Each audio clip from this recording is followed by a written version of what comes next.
irmão Baluch, na qual eu saúdo todas as autoridades maçônicas aqui presentes, irmão Bianchi, na qual eu saúdo a comissão coordenadora deste jornada, que já se tornou uma tradição no Brasil, e precisa fazer propaganda, porque é um dos maiores eventos maçônicos latino-americanos.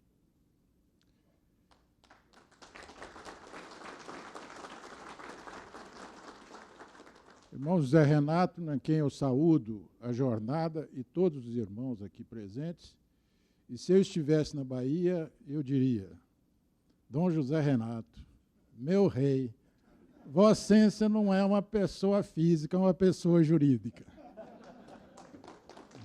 Meus irmãos, essa palestra que eu faço chama Ascensão e Queda da Maçonaria no Brasil. Ela é bastante polêmica. Eu a tenho feito desde Roraima até São Leopoldo, no extremo sul do Brasil, e tem algumas teses aqui que são inéditas e muito polêmicas. O temário é o seguinte: pressupostos conceituais. Nós, em ciências sociais, ciências políticas, nós não temos telescópio nem microscópio. Nós temos conceito. E o conceito tem que iluminar a realidade escura para a gente poder clarificar isso. Se o conceito não ilumina, joga fora e arranja outro conceito. Então, eu vou usar aqui uma série de conceitos, recordar com vocês. O conceito tem que ser justo e perfeito. Se não for, não funciona. Por exemplo, em 1717 foi fundada a Grande Loja da Inglaterra. Não, é impróprio. Foi fundada a Grande Loja de Londres e Westminster. Um negocinho desse tamanhozinho. Pequenininho, não tinha nada de Loja da Inglaterra. Então, se eu escrevo num livro Loja da Inglaterra, esse conceito não tá batendo bem. Então, nós vamos recordar alguns conceitos e depois aplicar esses conceitos à maçonaria, para ver se ilumina, e ao Brasil, para ver se a gente tem uma leitura do Brasil. Então, nós vamos aplicar na maçonaria do Brasil, no Brasil, e eu introduzi um módulo novo depois de junho desse ano, que é o Novo Brasil. Então, eu vou correr um pouco, porque o tempo ruge, e vocês já devem estar cansados também. E a conclusão final. Eu vou usar o conceito de classes sociais. É errôneo eu falar a classe dos professores, a classe dos médicos, a classe dos generais. Não, isso são grupos sociais. Classe se define por propriedade privada. Então, o presidente da FEBRABAN, Federação Brasileira de Bancos, é de uma classe. O presidente dos Sindicatos Metalúrgicos de São Paulo é de outra classe. E temos nós, da classe média, que temos propriedade. Temos, mas pequenas propriedades. Uma casa, um carro, talvez uma casinha de campo e tal. Não grandes propriedades e também sem isento de propriedade. Vou falar sobre classe média, então eu tenho que falar sobre isso. Vou falar sobre elites. O PT confunde elite com classe dominante. Você pode ter elites na classe dominante, na classe média. A sociedade é cheia de microelites. Elites é ter mais centralidade no sistema, ter mais capacidade de informação, ter mais capacidade de coordenação com as outras elites. Então, lá em Brasília, o lixeiro da minha rua não faz parte da elite dos lixeiros, mas o presidente do sindicato dos lixeiros e os diretores fazem parte da elite dos lixeiros de Brasília. Então, a sociedade é cheia de microelites.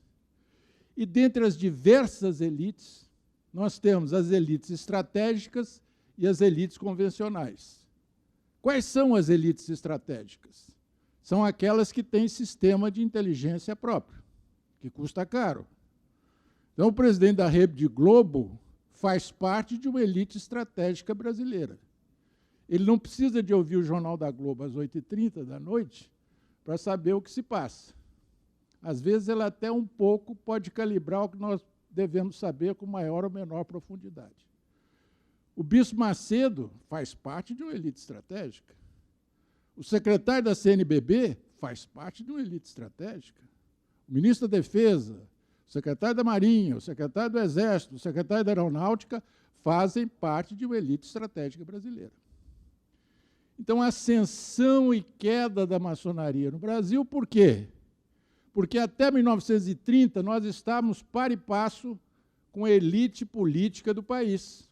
A partir de 1930, nós não somos mais uma elite estratégica.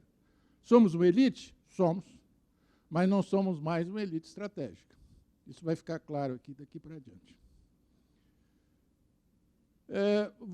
Nós somos uma elite convencional hoje. Vou falar sobre moral, ética e moral social. Esse é um grande debate que nós vamos ter agora nos próximos anos. Porque quando eu falar em classe média lá, nós vamos ver como é que a classe média brasileira cresceu e o quanto que ela cresceu. E na medida que você tem uma classe média parruda, aí sim você pode discutir com maior profundidade questões morais e questões éticas. Todo grupo social tem moral. Porque se você não tem moral, é autodestrutivo. Se você não me almoçar, eu te janto. Se você não me jantar, eu te almoço no dia seguinte. A máfia tem moral. Moral da máfia. O cartel de Medellín tem moral. Moral do cartel de Medellín. E assim sucessivamente. Quais são as duas grandes fontes de moral no mundo? A primeira, fortíssima, é a religião. A religião é produtora de valores morais e valores civilizacionais. E a outra fonte? A partir de 2.500 anos atrás, o pensamento grego elaborou um negócio, uma fonte de estruturação de moral, chamado razão ou logos. Então, Aristóteles escreveu para o seu filho, chamado Nicômaco, um livro chamado Ética Nicômaco. O que é a ética? É uma reflexão filosófica sobre a moral. Como ser virtuoso, como fazer o bem, como evitar o mal, e assim sucessivamente. Então, nós temos moral, ética, temos no Brasil? Temos. Agora, nós não temos uma coisa que pouquíssimas pessoas têm ideia disso. Nós não temos um negócio chamado moral social. Que bicho é esse? É o mínimo minimório das morais individuais, estabelecida por consenso entre a sociedade civil, não o Estado, que vai desde um aspecto mínimo, por exemplo, eu estou chupando uma bala, não tem ninguém aqui, não tem câmera, eu jogo no chão.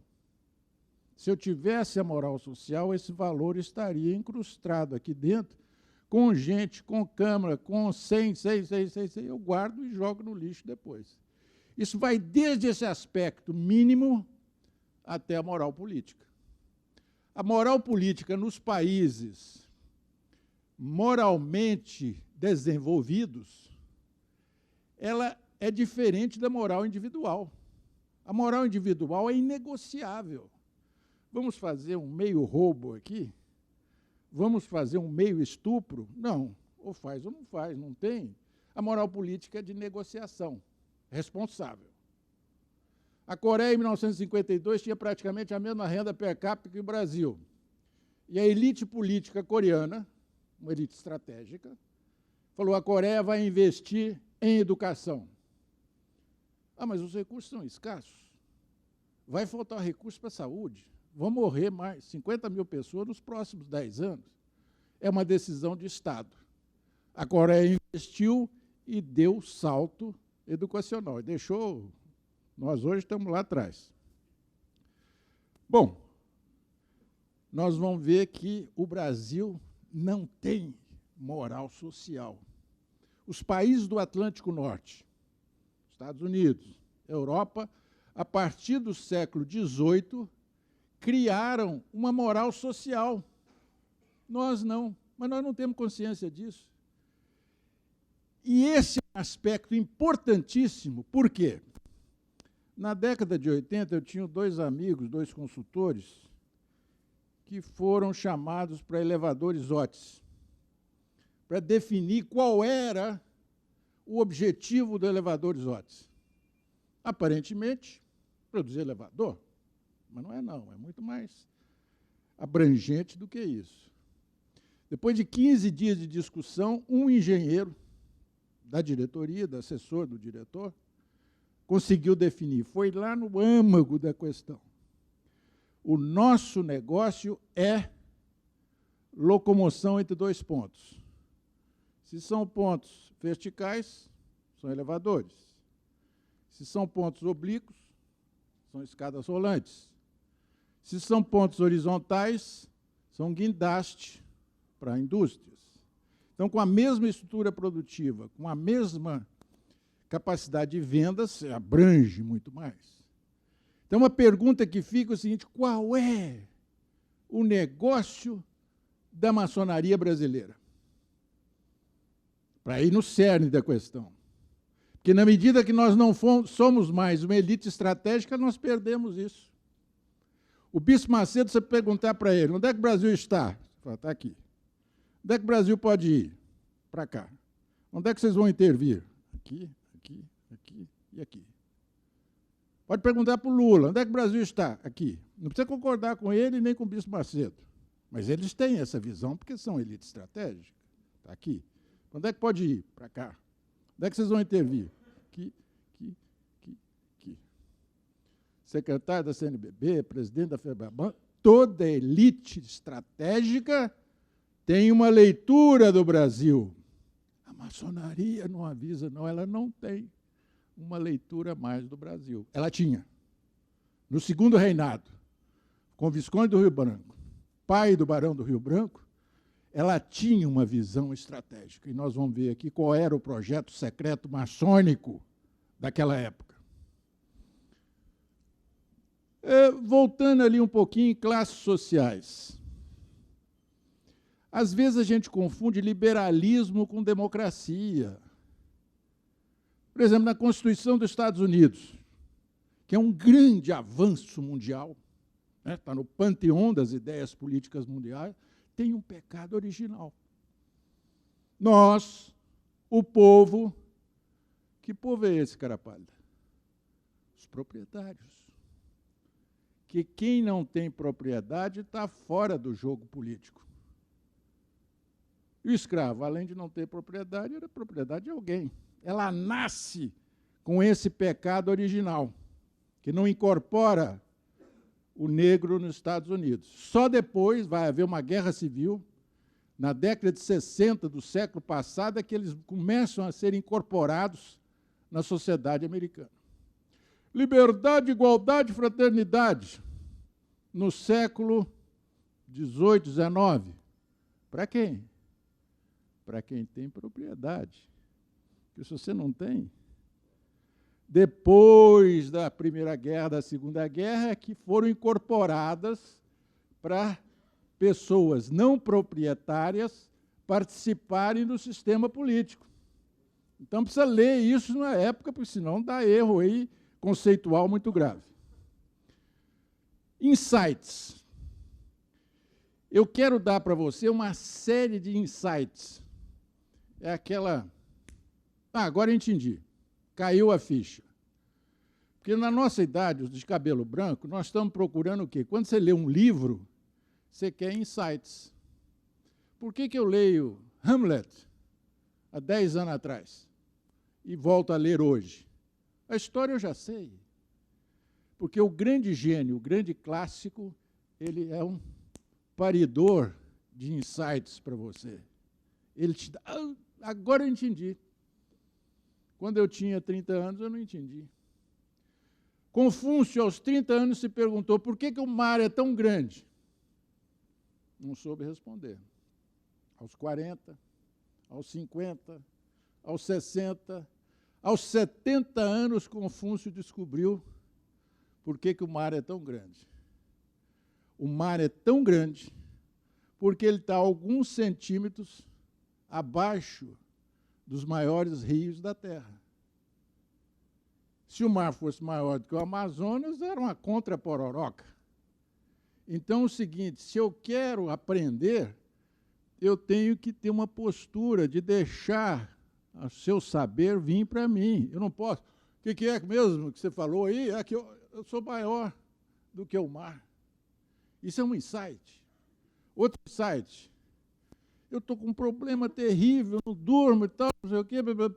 Aí eu leio um livro de história infantil que a menina estava com um problema imenso. A fada chegou e falou, olha, o seu problema é um gorila, imenso. Vou te dar essa varinha de condão. Quando ele chegar, você bate nele e transforma em 10 macaquinhos. Fatia o grande problema para resolver o problema, senão você morre. Outro insight. Então, eu vou produzir insights para vocês aqui, para mexer com a cabeça de vocês. E não quero ser aceito, não. Pode discordar que o sol nasce amanhã, às 6 horas da manhã. Iluminismo. Que bicho é esse? O iluminismo é um fenômeno, como nós vamos ver aqui, que ele impactou muito fortemente a maçonaria. Menos no Brasil, que nós vamos ver as nossas raízes. Por que que isso aconteceu? São as raízes profundas, do Brasil profundo. Às vezes nós queremos resolver o problema do Brasil com soluções mágicas. Pá, varinha de condão? Não, é preciso de muito trabalho. Ah, vamos voltar a ser uma elite estratégica agora, como nós éramos? É muito difícil. É possível. Mas é igual forno de aciaria. Para você desligar é fácil, mas para voltar a ligar é complicado. Então, nós vamos ver que bicho é esse. Patrimonialismo e corporativismo. Nós proclamamos a República. Somos uma república? Nosso comportamento é republicano? Os nossos valores são republicanos? Nós vamos dar uma olhada nisso aqui. Iluminismo, rapidamente. O que é o iluminismo? O iluminismo e o esclarecimento foi um movimento e uma revolta ao mesmo tempo intelectual surgido na segunda metade do século XVIII, chamado Século das Luzes, que enfatizava a razão e a ciência como forma de explicar o universo. A ciência explica tudo?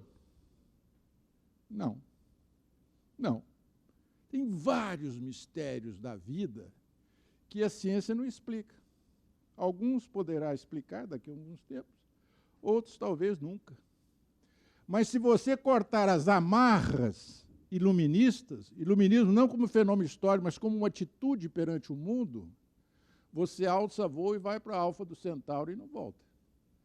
Aquele irmão nosso da Noruega que matou uns rapazes lá, uns jovens na ilha, 70 rapazes, metralhou todo mundo e tal, era nosso irmão. Cortou as amarras, alçou o voo e não volta mais.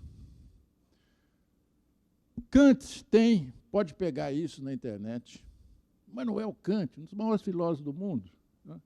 Kant tem um trabalho de 15, 20 folhas. O que é o iluminismo? É só chegar lá, tem em português e tal, pega e lê. É uma síntese, é uma aula magna sobre o que é o iluminismo. O que ele fala? O iluminismo é a saída do homem de sua minoridade cultural, pelo qual ele próprio é responsável.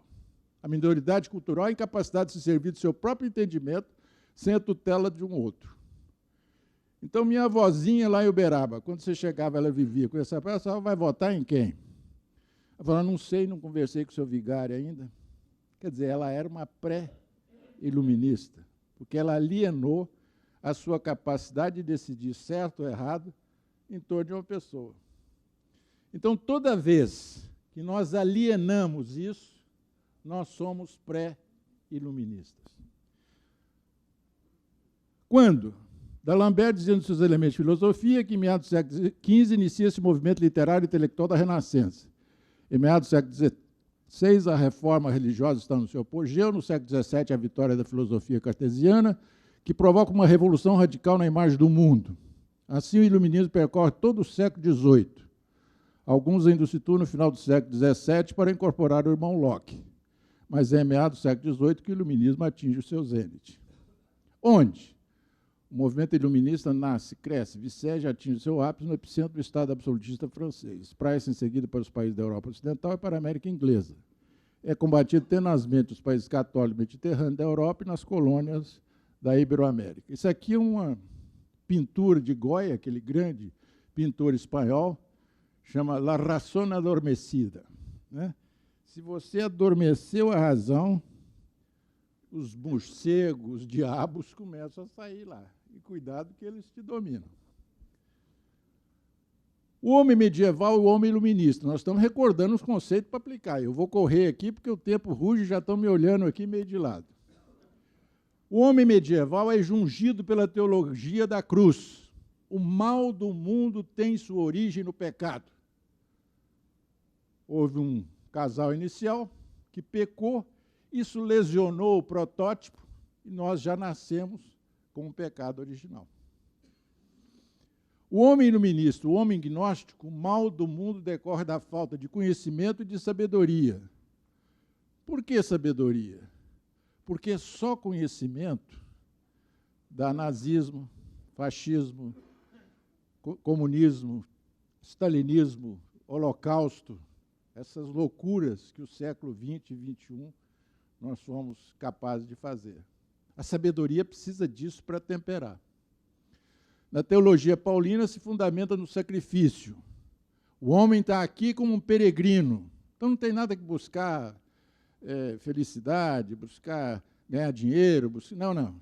Busca aqui para purgar os seus pecados, para ter a vida eterna lá na frente.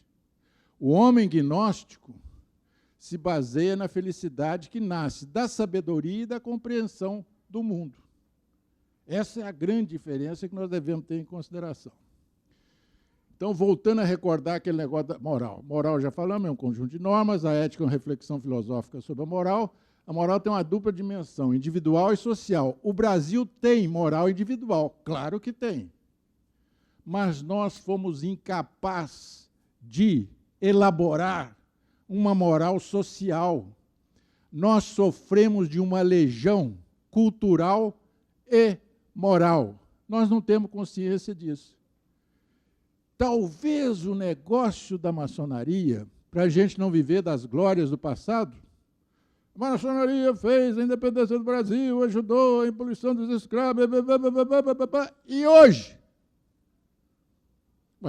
Hoje nós discutimos churrasco na hora do dia. E o Brasil é o 6º PIB do mundo e precisa resolver esses problemas. O Brasil bate a porta da maçonaria. Maçonaria, me ajuda, vocês já fizeram no passado, vocês têm condições de me ajudar hoje, no presente. Me ajuda, eu preciso atualizar minhas instituições que estão defasadas. A gente abre o jornal e é uma loucura total. Os escândalos se sucedem uns após os outros. E o Brasil fala, agora não.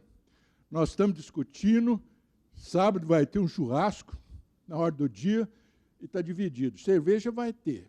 Agora vinho está dividido. Não dá.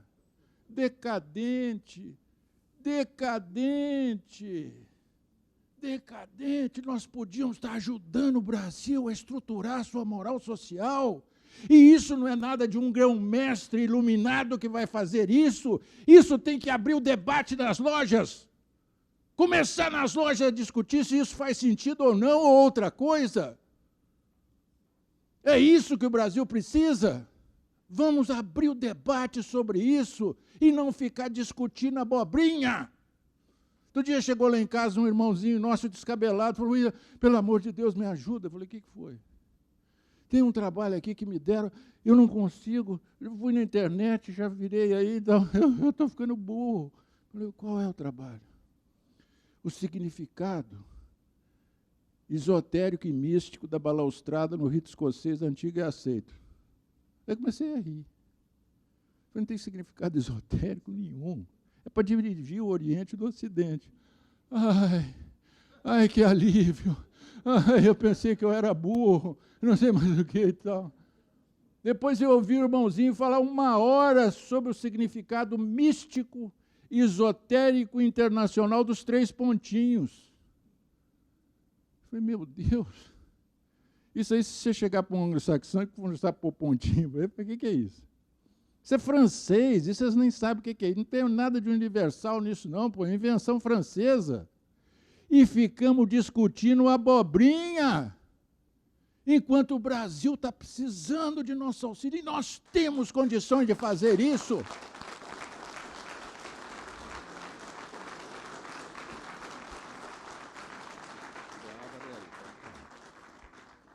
Então, a moral social pode ser de dois tipos, a vertical. Quando um grupo de indivíduos impõe ao restante um padrão de comportamento, o Brasil só teve isso, iluminados que vão dar de cima do Estado para a sociedade. Nós, sociedade, fomos incapazes de elaborar isso, e a maçonaria pode ajudar nisso muito, mais do que um clube de serviço qualquer, porque nós temos componentes que eles não têm. Nós temos um fundo histórico que eles não têm. Social, quando o padrão de comportamento é adotado por consenso da comunidade. A moral social consensual constitui, no mundo contemporâneo, o fundamento valorativo da vida democrática. Se não tiver isso, vira uma bagunça, como nós estamos vivendo, essa anomia institucional e anomia de valores. O Brasil ressente do vício do estatismo e da moral social vertical.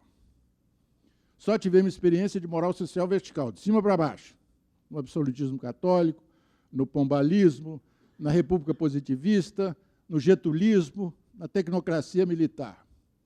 A nova república naufragou, pois foi ingênua e não conseguiu criar uma moral social, por isso a geleia geral na qual vivemos. Desafio criar nos próximos anos uma moral social, e isso não se cria por decreto. E nós podemos ajudar, e muito nisso, mas nós estamos discutindo o churrasco na ordem do dia. De onde é que vem o nosso DNA institucional? Nós somos filhos do que eu chamo o envergonhado iluminismo português. Em 1750, Dom José é sagrado rei de Portugal. E ele vai chamar o futuro Marquês de Pombal. Alguns dizem que era nosso irmão, parece que ele teria sido iniciado quando ele foi embaixador na Áustria. Ele foi embaixador na Áustria e embaixador na Inglaterra. E na Inglaterra ele via os filhos e filhos da nobreza casando com os empresários de Manchester, de Birmingham, de Liverpool. E a Inglaterra se preparando para a Revolução Industrial. E chegava em Portugal, as damas do paço, os marqueses, os desembargadores, os torneios poéticos, aquele pântano, parece o Brasil. Então, o que o Pombal fala? Pombal era uma elite estratégica, ele tinha uma leitura de Portugal, Portugal está aqui, Portugal tem que ir para cá, e nós vamos intervir aqui, aqui, aqui, aqui. Ele era uma elite estratégica. E qual era o diagnóstico de Pombal? Pombal está nesse atraso por causa de duas coisas. A Igreja Católica e a nobreza. Mas vai acabar com a Igreja Católica? Não, Portugal é essencialmente católico. Mas vamos pegar os jesuítas e vamos esmagar os jesuítas, porque é a SS do papado. E ele faz um lobby com o primeiro-ministro espanhol em Roma e consegue uma bula papal, o Papa coloca os jesuítas fora da igreja. Extingue a ordem. Falou, esse aqui está resolvido, agora é o outro. Vai acabar com a nobreza? Não, é a classe dominante de Portugal. Mas nós vamos pegar alguém e justiçar em praça pública. E o Dom José namorava uma mulher muito bonita, casada com um dos Távoras. Os Távoras eram creme de la creme da nobreza portuguesa. Dom Fernando tinha chegado há alguns anos como vice-rei das Índias. E Dom José um dia está lá no seu namoro, sai às 5 horas da tarde na carruagem e alguém dá um tiro ao Pombal Saliva. Com as 5 na mão, manda prender todos os Távoras.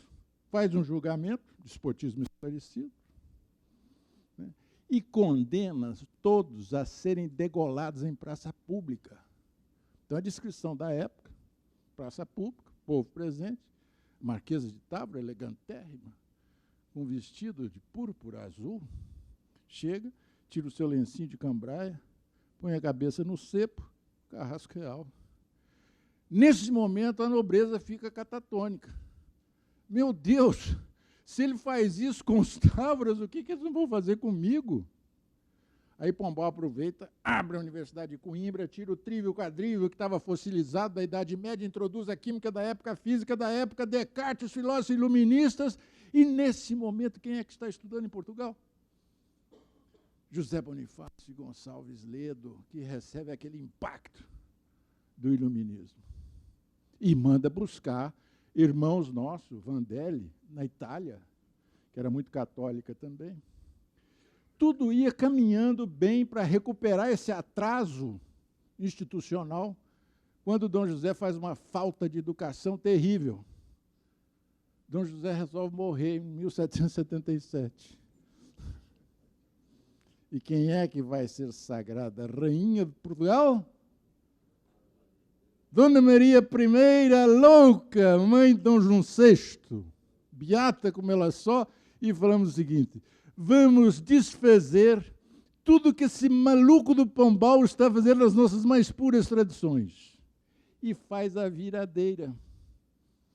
Muita coisa que Pombal fez e faria, inclusive um banco emissor, que seria um dos primeiros do mundo, vão por água abaixo. Outras coisas continuaram.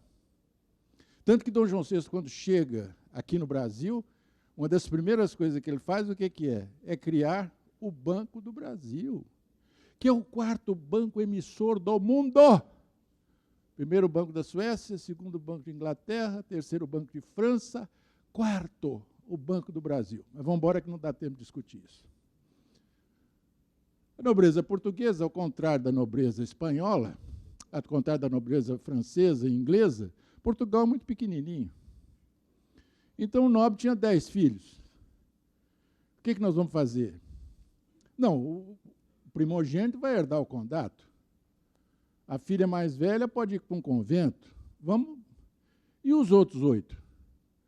Vamos empregar no Estado. Daí esse Estado megalópolis que nós herdamos. Um mastodonte que, para distribuir merenda escolar no Acre, Brasília tem que canetar. Um poder judiciário. Agora ele está ficando aí, agora com os embargos infringentes, está ficando mais claro para a opinião pública. Bom, vamos embora, porque o tempo ruge aqui, já estão me olhando. Isso aqui foi um encontro que nós tivemos em Santiago do Chile. Eles pediram para mim fazer a diferenciação entre emancipação da América Portuguesa e emancipação da América Hispânica. Então eu falava o seguinte: qual era o sonho do irmão Bolívar? Você tinha aqui a América Inglesa, essa tripinha aqui, com a elite muito concentrada, de primeira qualidade, que vai buscar a saída para o Pacífico. Toma isso aqui do México, né, e busca o Pacífico, e consegue, e comunica com os dois mares. Com petróleo e com carvão, vamos embora, vamos passear na Revolução Industrial. Bolívar queria fazer o que? Os Estados Unidos da América Hispânica, que pegaria isso tudo aqui até a Patagônia, aqui embaixo. E morre frustrado. Por quê? Bolívar, no leito de morte, fala assim: governar a América Hispânica é lavrar no mar. Já lavrou o mar? Não tem jeito. O que aconteceu? Olha o sonho de Bolívar, o que virou. Nós tínhamos 4 vice-reinados. Vice-reinado da Nova Espanha, no México, da Nova Granada, na Colômbia, o virreinado do Peru e o La Plata, que vai dar na Argentina moderna. Olha o que virou. Cada general de Bolívar criou um feudo aqui. Centrífugo. Falei, o sonho de Bolívar se dá no Brasil. Falei, nós não somos melhores nem piores que vocês. É claro que somos muito melhores. Isso aqui é uma obra de engenharia político-institucional que nos foi legada. Mas eu, cercado de hermanos, não podia ficar bancando o mocinho, não. Então, não foi melhor nem pior, foi diferente. Eram 2 estados, o estado do Maranhão e o estado do Brasil. Por que 2 estados? São correntes marítimas diferentes e são ventos diferentes. Então, uma nau que sai de Lisboa, dependendo do vento da corrente marítima, ela vai para Belém do Pará e sobe para a América Central. E outra sai de lá, vem para Salvador, Rio de Janeiro, Buenos Aires. Então, era mais fácil você se comunicar com Lisboa do que com o Maranhão. Bom, não vai dar tempo a ver que vamos embora, porque o que explica essa loucura nossa? Isso tem raízes sociológicas, antropológicas. Então, tem um negócio chamado patrimonialismo. Nós estamos nos conceitos, estamos recordando. É uma teoria estrutural de Max Weber, que explica o subdesenvolvimento do sistema político e do judiciário brasileiro.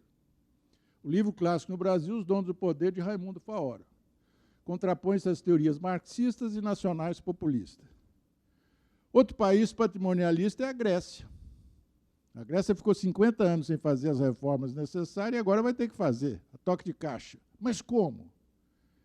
A Igreja Ortodoxa grega tem metade da Grécia em terras e ela que sagra o presidente. Vai mexer com isso. Os conceitos do patrimonialismo não tem nada a ver conosco. Estamento hiperburocrático, não tem nada a ver com o Brasil. Isso já está tudo estudado hoje, já está tudo. Herdeiro da administração colonial, casta de altos funcionários, aliança com o patronato político. Na primeira versão do Mensalão, o Delúbio foi há quantos anos? 8, 9, 10? O Zé Disseu, 10. Quer dizer, quem era do Estado, da burocracia ou da política, e o menino lá do... Quanto pegou? 40 anos. Oh, você não é daqui, não é de lá, então você vai...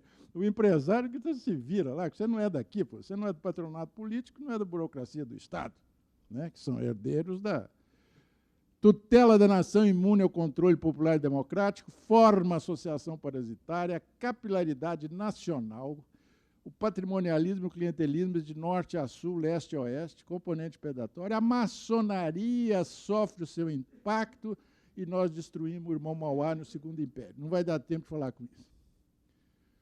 Atraso educacional. Essa aqui é de cabo de esquadra. O Império Português não deixava fazer faculdade aqui. A América Hispânica, a República Dominicana disputa com o Peru quem criou a primeira Universidade das Américas, em 1554. São Paulo estava nascendo no Colégio dos Jesuítas aqui, já existiam 2 universidades nas Américas. Dom João VI vem para o Brasil, declara guerra à Guiana Francesa. Por quê? O irmão Junot, nosso irmão, exército invasor francês. E o partido francês convida ele para participar de uma reunião maçônica. Aí o partido inglês começou a anotar tudo. Falou, a hora que desvirar, vocês vão pagar. E pagaram. Foram fuzilados e enforcados. Porque estava fazendo reunião maçônica com o general invasor. Então, Dom João declara guerra à Guiana Francesa. Tem guerra, precisa de quê? Cirurgião. Né? Vai ter morte. Então, cria em Salvador uma escola de cirurgião que vai ser a primeira, o embrião da Faculdade de Medicina da Bahia. Chega no Rio, cria outro colégio de cirurgiões, que vai ser o germe da Faculdade Nacional de Medicina. Faculdade. Nesse período até a independência, a América Hispânica e a América Inglesa criaram mais de 150 mil quadros universitários. E nós? 1.264.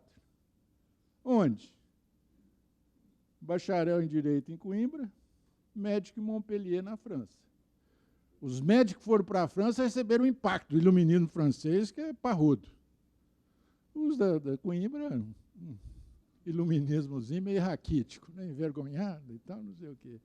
Tanto que eles vêm diabrado para cá, a Ruda Câmara, formada em Montpellier, vai dar a Confederação do Equador, Itambé, aquela churumela toda que vem por ali.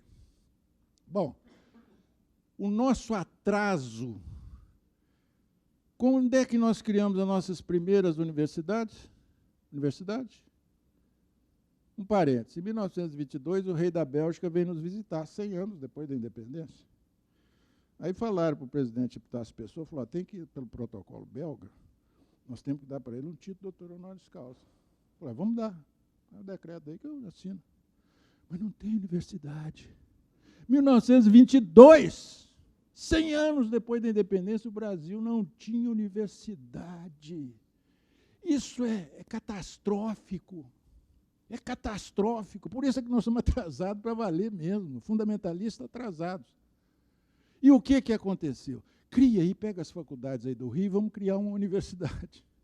Que é a Universidade do Rio de Janeiro, que vai ser a Universidade do Brasil, 1922. A USP é de 1934. Só os governos militares, os milico, eu falo milico e paisano, porque em Brasília eu tenho medo, eu falo com muito carinho. Porque uma vez eu falei isso, um militar se sentiu ofendido, o William falou lá em milico. Não, meus milicos e meus paisanos.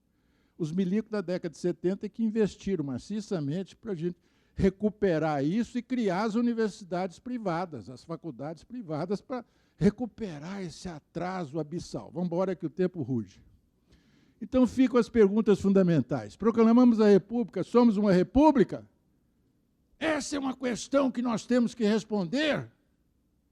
O Baluch me levou outro dia lá para assistir uma reunião do ilustre conselho maçônico que assessora o grão-mestre do GOSP.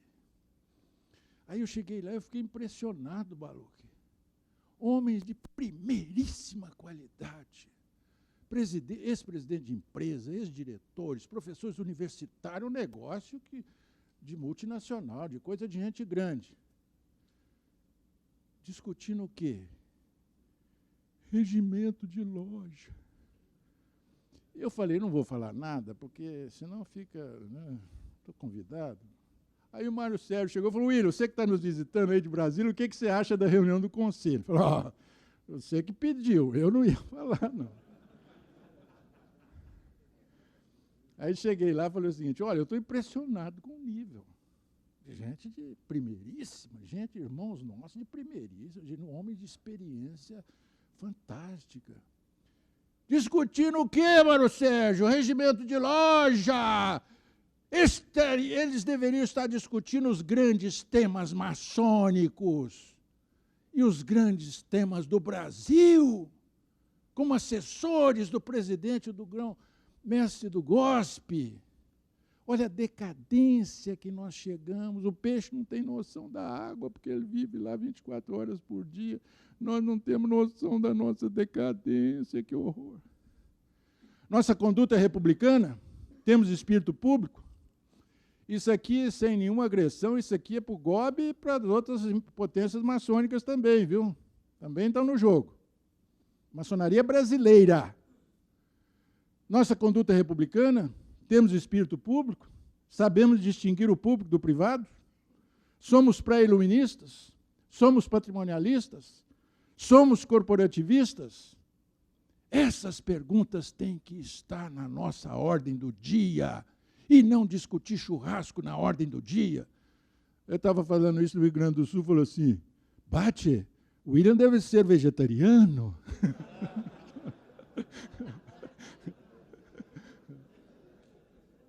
A outra chaga é a escravidão. Mas os Estados Unidos também teve escravidão. Mas eles surfaram uma revolução industrial e nós ficamos chupando o dedo. Isso é uma chaga. Isso até hoje está na nossa psique. Não vai dar tempo, vamos embora, porque estão me olhando.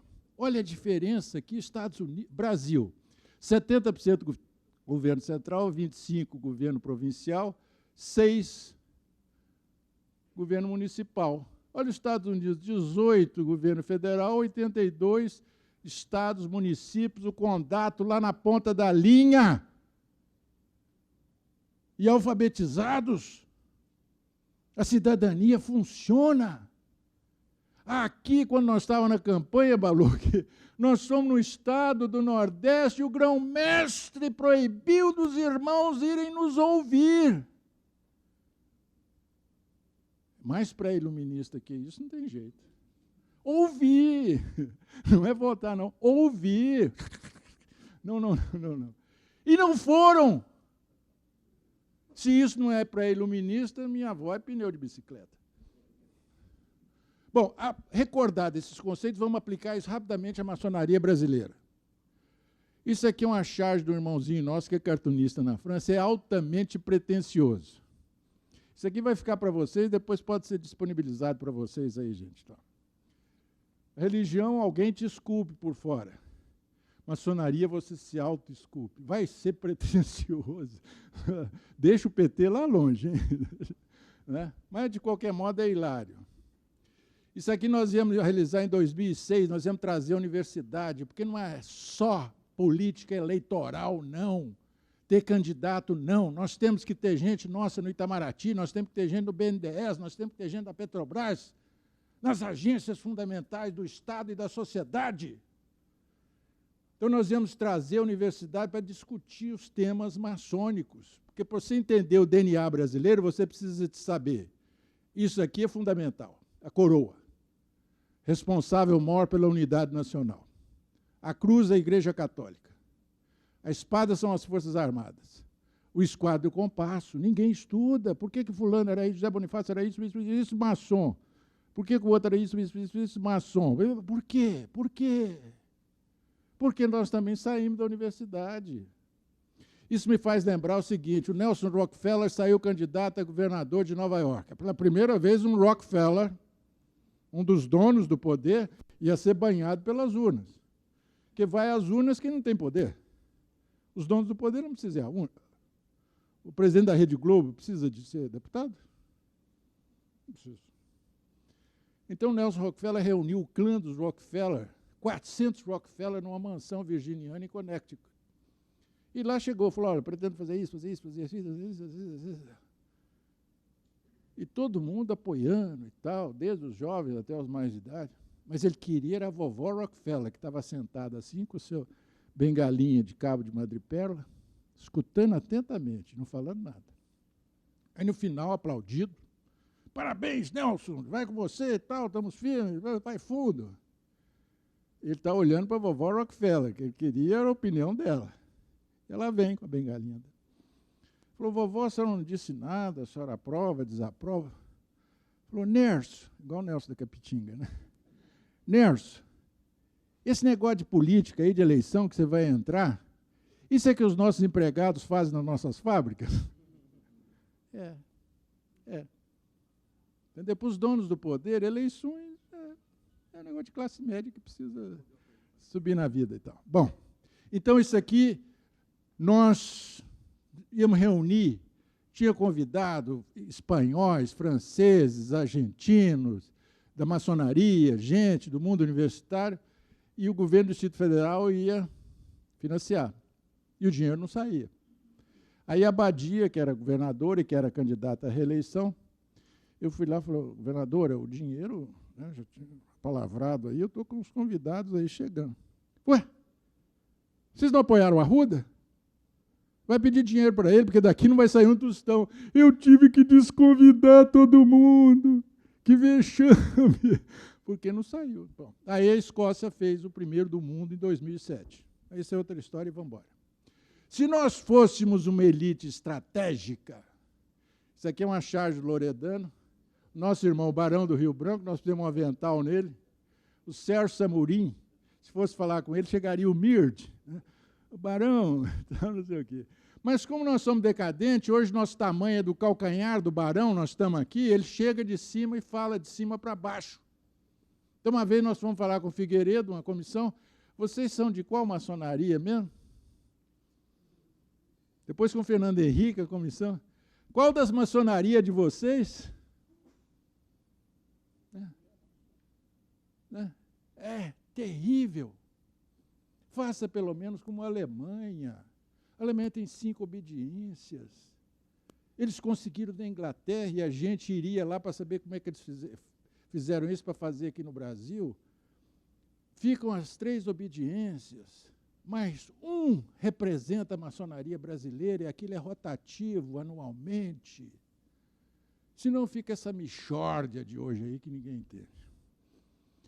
Então, minhas 2 hipóteses para conversar com vocês são o seguinte: 1889, com a implantação da República, uma matriz, Benjamin Constant, Quintino Bocaiúva, toma o poder no golpe. E daí não arreda pé.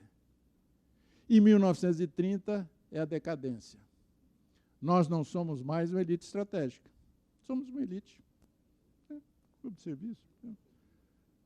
Somos uma elite? Somos. Não tem maçom analfabeto. No Brasil, na colônia, só de você saber ler e escrever, doutor. Né? Uma vez estava lá em casa o embaixador Zé Antônio Macedo Soares. Eu falei, Zé Antônio, fica dando uma olhada aí, que eu vou terminar uns negócios aqui e nós vamos almoçar daqui um pouquinho. Aí ele foi e viu uns livros maçônicos na biblioteca. Falei, William, você é maçom? Eu falei, nas horas vagas sou. Por quê? Vovô foi maçom. Falei, Zé Antônio, vovô não só foi maçom, como vovô foi grão-mestre do Grande Oriente do Brasil. Vovô foi, papai não foi, eu não sou. 1930. 5 anos atrás, estava na Embaixada Suíça, por acaso sentei com o embaixador Marcos Coimbra, Zambuja. Aí, conversando, amenidades. Alguém chega, meu irmão William, embaixador, eles são treinados para ter ouvido uma grande angular aqui, como é que chama aquele negócio de parabólica rodando 24 horas, trabalham de noite em coquetéis. Aí o irmãozinho saiu e falou assim, o senhor é maçom?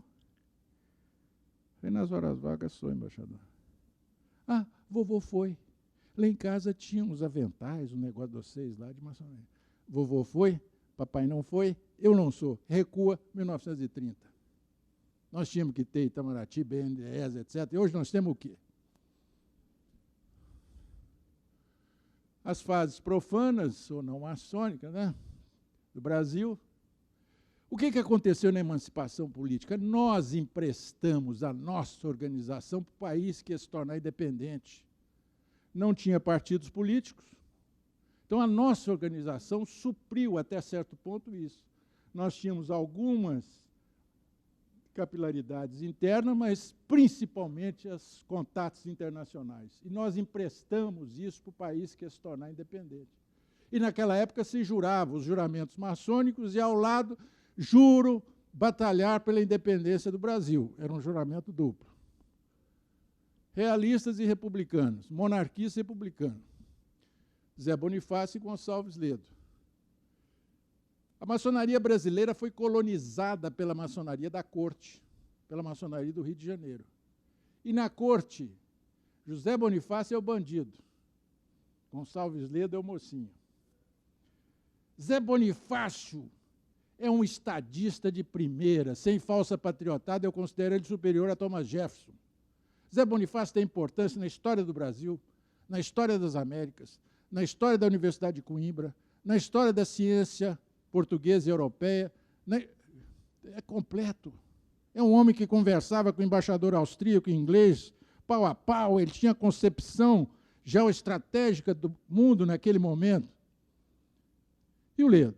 Ledo tem importância na história da maçonaria. Na história do Brasil, tem a mínima importância. Era uma espécie de Heloísa Helena daquela época. Outorga constitucional. Ah, Dom Pedro fechou a maçonaria e fechou a Constituinte. Mas por quê? Por que que fechou? Vamos ver lá as razões, fechou pelos maus olhos? Porque a Constituinte votou que quem nomearia os ministros militares e os comandantes militares seria a Constituinte com os presidentes de província. Dom Pedro falou, estás brincando. Em pleno processo de independência, fechou, pagou a conta por isso, etc. Então, e deu uma Constituição que durou 64, 67 anos. A base escravista, e graças a Deus, ou bem ou mal, patrimonialisticamente ou não, clientelístico ou não, a União ficou aqui. Porque se fosse o grupo do Ledo, possivelmente seriam 5 Brasis hoje. No primeiro reinado da regência, o conflito agora não é mais entre monarquistas e republicanos, é liberais e conservadores, o Supremo Conselho do Rei é criado. Projeto secreto maçônico. Vou falar para vocês aqui rapidamente. Quantos minutos eu tenho aí? Então, eu vou terminar. Qual era o projeto secreto maçônico? Conservar a nação unida a qualquer preço, usando o trono como seu ponto de apoio. Segundo, controlar a igreja conservando a liberal, dominada pela coroa. Os padres eram funcionários do Estado, com um clero não educado e, sobretudo, não ultramontano. Lutar pelo progresso do Brasil por meio do desenvolvimento da educação leiga. Opa! Iluminismo. Da expansão do conhecimento científico e técnico. Opa! Iluminismo. Não estorvado pela teologia. Opa! Iluminismo. E da importação de imigrantes progressistas tecnicamente educados dos Estados germânicos, da Inglaterra e de outras nações. Convenção de Itu, já batendo as portas da República. A questão religiosa, a questão militar. Isso aqui o que é? O orçamento da defesa era esse? O que é isso aqui? Guerra do Paraguai. Termina a Guerra do Paraguai, a elite civil vai tentar fazer um orçamento menos do que era. Aí os milicos falaram, agora eu já comi da árvore do bem ou do mal, eu era um bebê impaludista, né, barriguinha assim e tal, vocês me deram injeção bônus orçamentário, né, eu fiquei um bebê Johnson, depois um adolescente sarado, agora não. Agora vocês vão fazer um condomínio aqui, até chegar no poder. A questão militar, a abolição da escravatura, o levante. Isso aqui, quando eu falei Edimburgo, na Escócia, foi um choque. Eles sabem que tem ministérios com maçons, até alguns poucos ministérios, com maioria de maçons, mas um ministério todo maçom é inusitado no mundo. É a jabuticaba brasileira, outra jabuticaba brasileira. A matriz Benjamin Constant, Quintino Bocaiúva. Mas Quintino Bocaiúva é paisano, não é milico. Mas foi o único paisano que andou a cavalo com Deodoro no dia 15 de novembro. Era mais mentalidade milico do que muito milico. Isso aqui é o seguinte, olha lá. Rio de Janeiro, em 76 lojas, 78, 95, 104, 99, o Rio entra em decadência em termos quantitativos de lojas. São Paulo, 19, 25, 43, 52, 59, 42, 77, 153, 176, e vai embora. E não chegava ao poder, porque a matriz Benjamin Constant, Quintino Bocaiúva, não deixava. Fechado? Balu, quantos grão-mestres de São Paulo nós já tivemos até hoje? Em 190 anos, 4. Quais são? É o Ciro Werneck, o Zé Bonifácio, o Laelcio, Murilo Laelcio. Em 190 anos, o Rio não deixava São Paulo chegar ao poder. Daí as desavenças e os rachas. Goiás me pergunta, e Goiás? Falei, Goiás inexistia, 00012222. Goiás vai ser depois um poder maçônico mais tarde. Os liberais de São Paulo, a cisão de 27, a Revolução de 30, o declínio do GOB, né, que é a hipótese 2. Olha a matriz Benjamin Constant, Quintino Bocaiúva. Manuel Deodoro da Fonseca, presidente, marechal. Antônio Joaquim Macedo Soares, milico, mas paisano, mas de mentalidade milical. Quintino Bocaiúva, paisano, mas Laudino Sodré, general, chefe de gabinete de Benjamin, como é que chamava? Benjamin Constant, Ministério da Guerra. Interino, Francisco Glicério, general. Veríssimo, José Costa, almirante. Nilo Procópio, paisano, mas de mentalidade militar, presidente. Tomás Cavalcante, general. O Bernardino não era o Vicente, depois o João Severiano não era, Otávio Kelly não era. E depois de 1930, perdeu-se a memória. Uma vez eu conversando isso com o Laelcio expliquei isso para ele, ele falou, William, ninguém me falou sobre isso, não. Eu falei, porque é o seguinte, vocês, a partir de 30, São Paulo, elite paulista, maçônica, perdeu a memória também. Bom, gente, isso aqui é a República das Oligarquias, liberal, Vargas, Tratado com a Inglaterra, Tetona Comunista, Estado Novo. Isso aqui é o coronel Viriato Vargas, no boletim do GOB, de 1937. Ele querendo tirar a liberdade, igualdade e fraternidade para a doutrina do Estado Novo deve ser o evangelho dos patriotas. Suicídio de Vargas, crise política. O Ciro Werneck, de São Paulo, é o último grão-mestre que vai ao exterior. Depois, durante 40 anos, ninguém vai ao exterior. E só briga, briga, briga, briga.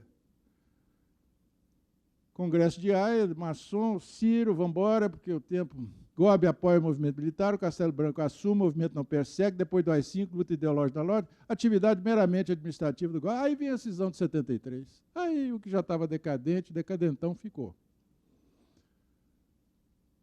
A mudança da capital na Assembleia Legislativa do GOB passa-se por 2 votos, depois da cisão de 72 e 73. São Paulo todo, o que restou de São Paulo, votou a favor de ir para Brasília, porque lá eu chego ao poder, como chegaram. Mas aí, depois de 30, já não tinha mais a memória estratégica. O Rio todo contra. Goiás não rachou em 72, 73. Goiás ficou impacto, porque a elite política, a elite maçônica goiana sabia que, indo o GOB para Brasília, eles seriam um polo de poder maçônico como são. E o resto dividido pela cisão de 72 e 73. Os polos agora são Rio, São Paulo, Minas Gerais e Goiás. Os transferem, vão embora, não dá tempo, Tancredo. Eu vou parar por aqui, porque tinha que dar o grande... Deixa só rápido isso aqui. Maçons nos estados. São Paulo hoje possui 33% dos maçons brasileiros. Você não administra o GOB com São Paulo na oposição. Minas é o segundo polo, Rio de Janeiro ficou em terceiro e Goiás já é o quarto. Ritos. É um mar escocês com algumas ilhotas de outros ritos. Maçom, não vai dar tempo, vamos embora, somos tanto, como estamos crescendo. Nós crescemos a taxas chinesas, mas nossas evasões são de taxas norte-americanas. Se nós tivéssemos um projeto parrudo que nos brilhasse o olho, se eu estou construindo Brasília, a nova capital do meu país, o meu olho brilha. Então eu saio da Belém, Brasília, venho para a loja, chego e falo assim, sapato marrom. Mas eu estava lá na Belém, Brasília, estou construindo a nova capital do meu país. Não. Porque perdemos o conteúdo e ficamos nesse formalismo do formalismo do formalismo. Sua gravata não é vermelha, é bordô. E aí vai. E a gente não tem noção disso. Vamos embora. A nossa idade média é 40 a 60. Né? Tinha um candidato aí, as últimas eleições do GOB, falou o seguinte, vamos fazer um seguro de saúde para o GOB. Vamos, quebramos. Porque com a nossa idade não tem jeito. Né? Como estamos divididos? 21 mestres instalados, 58 mestres, 11 e 9 companheiros. Brasil, como somos. Fizemos uma comparação aos Estados Unidos em 2010. Pegamos o balanço do GOB e transformamos em dólar, 20 milhões de dólares. Pegamos as grandes lojas dos Estados Unidos e somamos todas. 800 milhões de dólares em 2010. Quase $1 bilhão.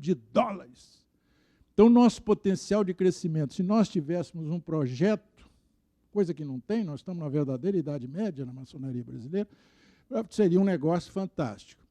Aqui, para terminar isso aqui, porque já estão me olhando meio atravessado ali. Olha a diferença cultural. O Chile, eu estou sempre lá com eles, a grande loja do Chile convoca seus afiliados para discutir os seguintes temas. Ética e moral no século XXI. Vinculação com a maçonaria. Clonagem humana, inseminação artificial, criopreservação e biotecnia.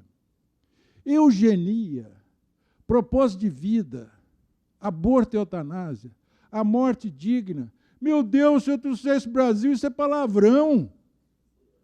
Em contraprestação, o Grande Oriente do Brasil, o que foi discutir? Pararam sexta, sábado e terminaram domingo. Discutindo o quê? Poderes maçônicos, executivo, legislativo e judiciário. Pelo amor de Deus, nós estamos fora do mundo. A maçonaria brasileira parece um elefante amarrado por um barbante a um pé de couve imóvel.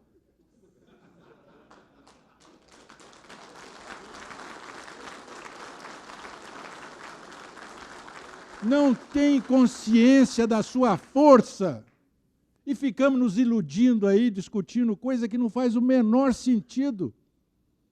Quer discutir a barga infringente? Vem para a maçonaria.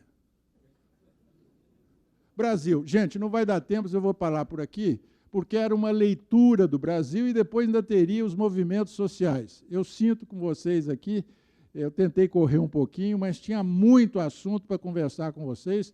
Fica para outras vezes. Muito obrigado por tudo. Parabéns e que sirva de insight para vocês.